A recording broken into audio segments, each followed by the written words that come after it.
This girl gets separated from her best friend while shopping, so she starts searching the streets in a panic. But as she turns into a narrow alley, she bumps into a man and notices he's gripping a script tightly in his hand. She assumes he's a nervous announcer.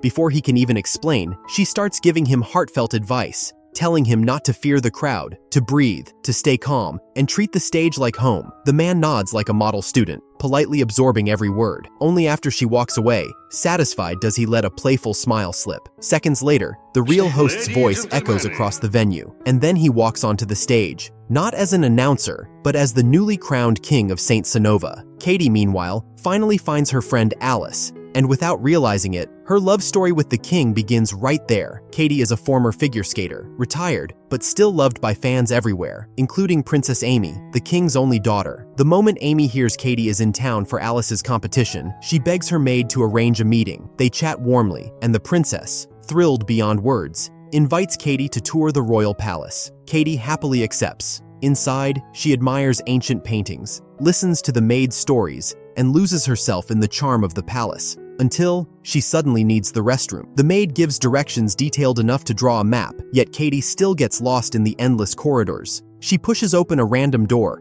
and finds the same man from the alley. He asks what she's doing there. Katie sighs. "I got lost." He says he works here. She assumes he means he works for the king. He hesitates, then nods. She praises the king's decor taste, and he awkwardly cuts her off, right as she remembers why she came upstairs in the first place. Later, Princess Amy invites Katie and Alice to her private skating rink. Seeing her idol love the skating rink so much, inspired, she asks her father for a special request, a Christmas skating pageant right inside the palace, and she wants Katie to design it. The king, who never refuses his daughter, agrees immediately. The next morning, as Katie and Alice head to the airport, the royal butler stops them. The king wants to talk. The plane, he promises, will wait. Inside the royal office, the same one Katie once wandered into, she suddenly feels a suspicion brewing, and then the king walks in behind her. The truth hits her like lightning. The announcer she lectured is actually the king. They laugh in disbelief, but there's no time to dwell. He needs the pageant done in 13 days.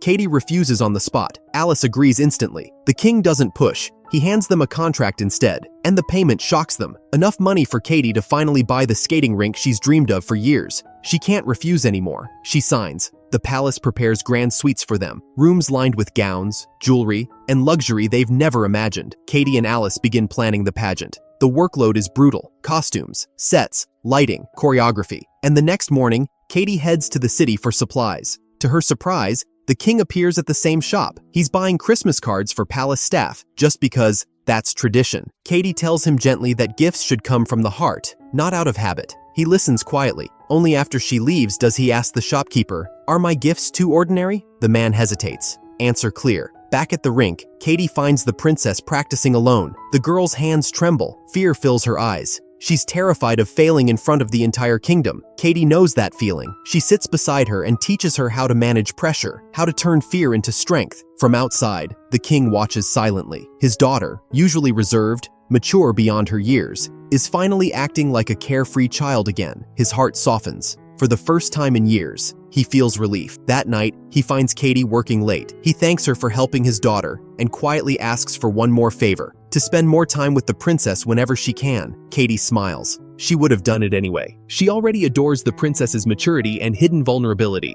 And spending more time with the princess also means spending more time with the king, a thought she doesn't seem to mind. One evening, the princess asks her father and Katie to help choose a Christmas tree. At the tree lot, she jumps around with pure joy, a sight both adults can't look away from. When they find the perfect tree, the king calls his staff to transport it. Katie stops him. "It's more fun if we bring it home." And so the king, who hasn't done manual labor in years, ends up hauling a Christmas tree with his own hands. That night, the three decorate the tree, laughing, tossing ornaments, singing along to the music, and in the glow of the lights, something subtle shifts between Katie and the king, something real, but trouble arrives without warning. On the fourth day, Alice sprains her ankle. She can't walk, let alone work. Katie is suddenly on her own. The king hears the news and drops everything to help. They buy props together, decorate gifts together, and share quiet moments neither expected. Late at night, he opens up about his late wife, his loneliness, and the crushing weight of the crown. Katie listens with gentle patience,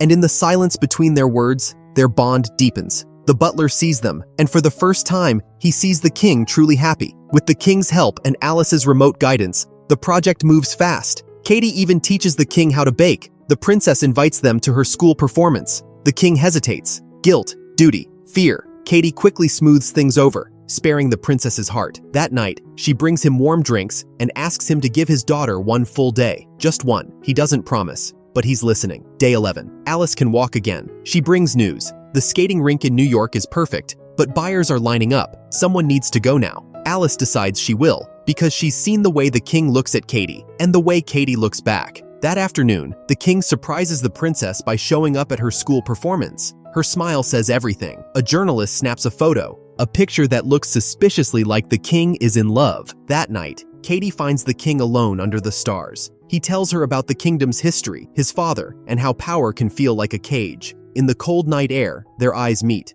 Electric, soft, dangerous. They lean closer, but her phone rings. Alice, the rink is perfect, but they must decide now. Katie's heart splits in two. The next morning, the seller demands a price immediately. Katie can't bid blindly. She decides to return home. She goes to say goodbye. The king shows her the photo from the performance. She smiles. "It's beautiful," he whispers. "I think so too." He tries to keep her, not with words, but with longing in his eyes. She understands. She feels the same, but she steps back. "You're the king, and I'm just me." The words break him. He can't reply. Katie apologizes to the princess and leaves her a heartfelt gift before taking the earliest flight home. She doesn't leave because she feels nothing. She leaves because she feels too much, because staying means losing the life she built, and she's not ready for that. Back home, she buys the rink with a loan. Alice gifts her a pair of skates for the opening. When asked why she let the king go, Katie whispers, "Maybe I was scared of being hurt again. Maybe we're too different. Or maybe I was afraid of losing something I wasn't ready to have." Then the royal butler arrives. He brings two gifts,